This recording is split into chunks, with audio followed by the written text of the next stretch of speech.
салом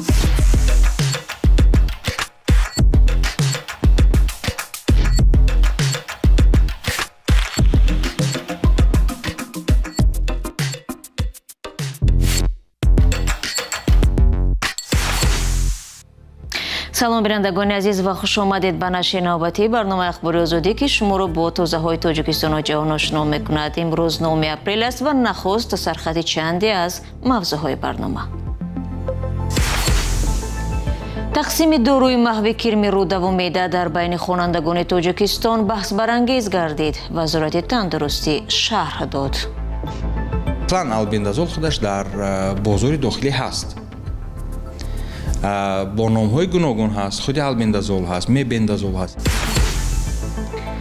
дар ҳамлаҳои исроил ба лубнон садҳо нафар кушта шуданд. эрон аз риоят нагардидани оташбас сухан гуфт ва хост ҳамлаҳо қатъ гарданд.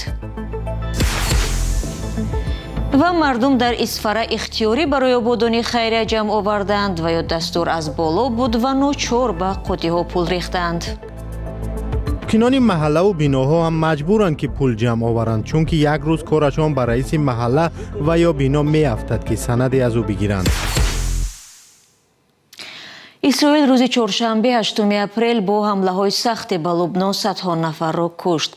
حمله‌ها در حال صورت گرفتند که آتش‌بسی آسیب‌پذیر بین ایالات متحده و ایران به اجرا درآمد. گزارش خبرگزاری رویترز را در این باره همکارم طاهری سفر تقدیم شما می‌کند. در حمله‌های اسرائیل که از سخت‌ترین ها نام برده شد به گفته مقامات لبنان بیش از 250 نفر کشته شدند. اکثریت ساکنان بیروت پایتخت کشور بودند. ساکنان گفتند که بعضی از حمله‌ها بدون آگاهی مردم برای ترک محل زیستشان صورت گرفتند. بنیامین نتانیاهو نخست وزیر اسرائیل گفت کشورش می‌تواند حمله‌ها را به ایران نیز از سر بگیرد. ما هدفهای بیشتری داریم که باید به آنها برسیم و ما به آنها یا توسط سازش و یا با از سر گرفتن جنگ نائل خواهیم شد. ما آماده ایم که هر لحظه ضروری به جنگ برگردیم. انگشت ما روی اسلحه است. شدت گرفتن وضع در حالی است که آتش‌بسی 2 هفته‌ای میان ایالات متحده و ایران اعتبار پیدا کرد. دونالد ترامپ رئیس جمهوری آمریکا روز سه‌شنبه با اعلان آتش‌بس گفت انتظار می‌رود مذاکرات دو طرف روز شنبه آغاز شود. ایران گفت اسرائیل با حمله‌ها در لبنان آتش‌بس را نقض کرده است. تهران اظهار داشت که در چنین شرایط مذاکرات با واشنگتن بی‌منطق است. اسرائیل و واشنگتن میگویند که توافق آتش‌بس لبنان را در بر نمیگرفت. جیمز دیوید وانس معاون رئیس جمهوری آمریکا که هیئت کشورش را در مذاکرات رهبری خواهد کرد گفت که به نظر میرسد تهران شرط‌های آمریکا را نادرست فهمیده است. به اندیشه من ایرانی ها گمان کردند که آتش‌بس لبنان را نیز در بر میگیرد، ولی این طور نیست. ما چنین وعده ندادیم و هیچ اشاره نکردیم که چنین خواهد بود. شبهه ها نسبت به توافق روز پنجشنبه در بازارهای جهانی ظاهر شد و نرخ نفت باز بالا رفت. گلوگاه هرمز برای کشتی‌های بدون اجازتنامه بسته ماند و شرکت‌های بارکشی میگویند که پیش از حرکت کشتی‌هایشان باید مطمئن باشند. هم آمریکا و هم ایران پس از 5 هفته جنگ اعلان پیروزی کردند، اما اختلافات اصلی آنها حل نشده باقی میماند و باعث شبهه در مورد پایداری سازش است. رو می‌رویم به موضوعهای دیگر. وزارت تندرستی تاجیکستان با پخش واکنش رسمی آوازه‌ها درباره بیمار شدن یک خواننده مکتب را بعد خوردن داروی ضد کرم رد کرد. روز 8 اپریل در شبکه‌های اجتماعی نواری پخش شد که در آن والدین یک خواننده میگویند احوال فرزندشان بعد استعمال یک دارو در مکتب بد شد. پس از نشر این نوار برخی والدین طلب کردند که بدون اجازه آنها نباید به فرزندانشان دارو بدهند. ادامه موضوع در گزارش مراجع یوسفی و شهلای عبدالله. پخش این نوار بعضی از پدر و مادران را در تاجیکستان به تشویش آورد. به اطلاع دریافتی رادیوی آزادی، ویدیو 6 اپریل در ناحیه همدانی ولایت ختلان ثبت شده است. دیده می شود که نورس از درد شکم شکایت کرده از مادرش یاری می پرسد. والدان نورس در نوار می گویند که فرزندشان بعد از خوردن داروی در مکتب به این احوال گرفتار شد.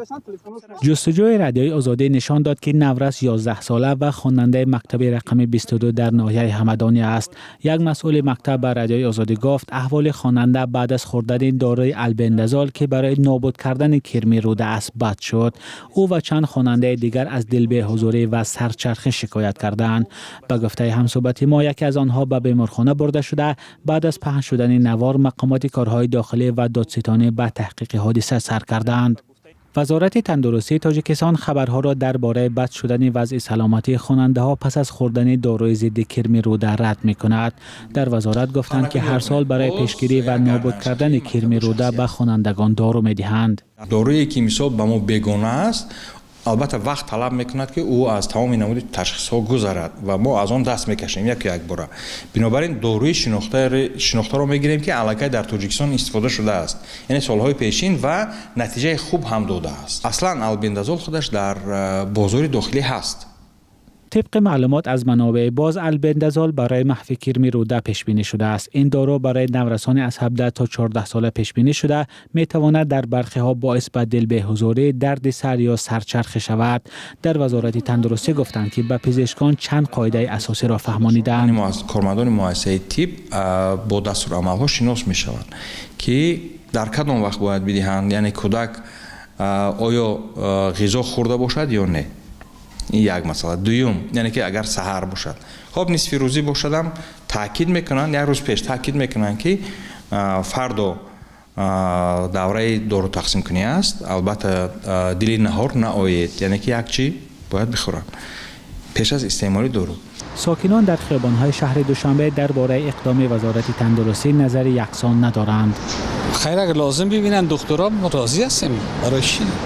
Честно говоря, всегда советуюсь со своими педиатрами. من راستی همیشه با دکتری اطفال مشورت میکنم، زیرا هرچی شدنش ممکن، علل خصوص در مسئله سلامتی. استعمال کرد. شما خبردار بودید شما یا نه؟ پدر مادرش مادام خیلی گفت که دادن وای کردن خبردارن.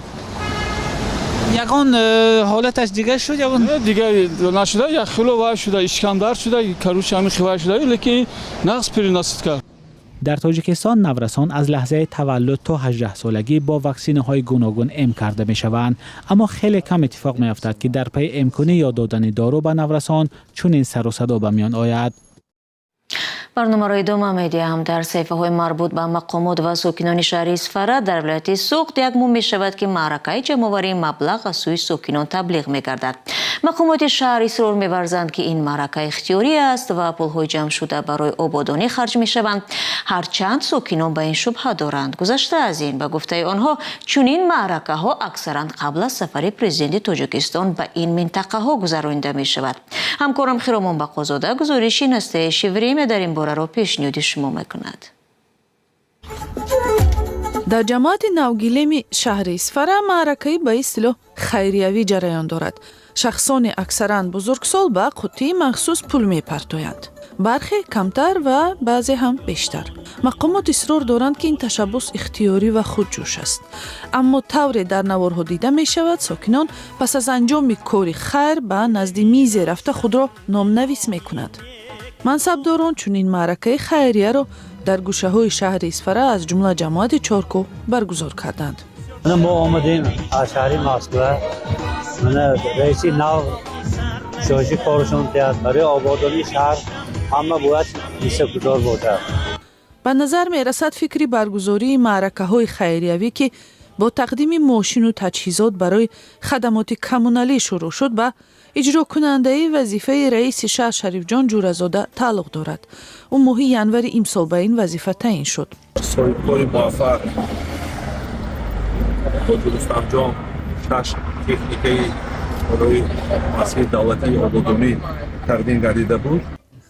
خود صاحبکار در صحبت با بلاگران اصرار ورزیده است که کسی او را برای شرکت در معرکه خیریوی مجبور نکرده است.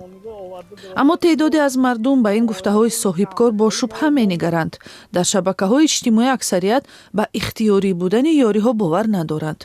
سلیم سلطانزاده فعال مخالفان تاجیک در اروپا نقل کرد که از کدام راه مردم را در تاجیکستان برای شرکت در چنین کارهای خیر مجبور می‌کنند. Приказали сверху, чтобы он собрал деньги. به رئیس محله ها امر می دهند که پول جمع کنند. اون ناچار خانه به خانه می رود که پول جمع کنند. ساکنان محله و بیناها هم مجبورند که پول جمع آورند، چون که یک روز کارشان به رئیس محله و یا بینا می افتد که سندی از او بگیرند.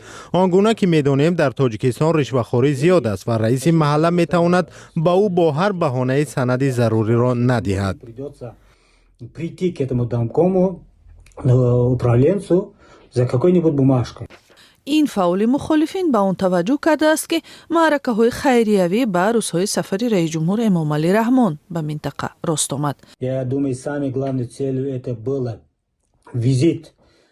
هدف اساسی سفر رئیس جمهوری تاجیکستان به اصفهان در آستانه نوروز بود. برای همین مقامات قرار کردند که از مردم پول جمع بیارند. سفر رئیس جمهور به این یا اون شهر به پول نمی شود و برای بودجه محل وزنین می افتد. برای همین مقامات شهرگاه ها مجبور می شوند به مردم، صاحبکاران و تاجران مراجعت کنند که با آنها از نظر مالی کمک کنند. همچنین به مردم هم مراجعت می کنند که سهم خود را گذارند. آنها هر سبب را می آورند، اما هدف اساسی سفر رئیس جمهور است.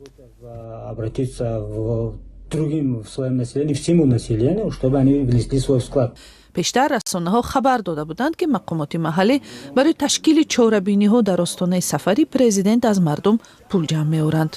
مقامات شهر اصفهان به مردم درباره مبلغ‌های جمع شده و در کجا صرف کردن آن گزارش نمی‌دهند. نگرانی منتقدان حکومت از آن است که برگزاری معرکه‌های خیریوی در اصفهان می‌تواند به منصبداران منطقه‌های دیگر در تاجیکستان هم به اصطلاح سرایت کند. شما برنامه اخباری رادیو آزادی را تماشا دارید. وقتهای اخیر در روسیه و به ویژه در شهرهای بزرگ این کشور ساعتهای طولانی اینترنت موبیلی و موجهای رادیو بسته می شوند. در عین زمان مقامداران روسیه استفاده پیامرسانهای خارجی را محدود کرده استفاده پیامرسان ماکس را نمونه وطن دوستی می نامند.